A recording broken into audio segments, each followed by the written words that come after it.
Alrighty then, welcome back everyone. I hope you enjoyed that video. I know the sound probably wasn't the greatest, but it will do, I suppose. So yeah, I'm on the digger today, just moving some stone. It's Monday, so I'll hopefully get the video up tonight.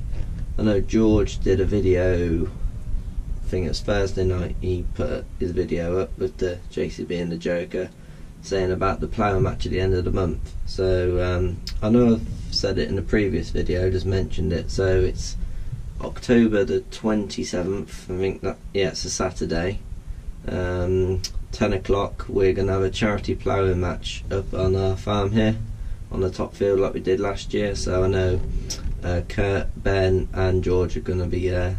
George's bringing his TW 25, so yeah, it's just going to be a good day.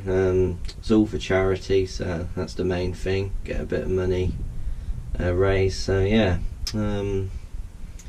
there is a page on Facebook that you can go to. If you go search Wanacawker.media, it should be on there. It's under the Sodbusters charity ploughing match, so if you find that, I know George and Kurt have shared it as well, so you should be able to find it, just so you have a rough idea of how many people are coming.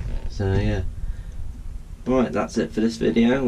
Hope you enjoyed it. So yeah, thank you very much for watching, and I'll see you on the next one. Alright, cheers.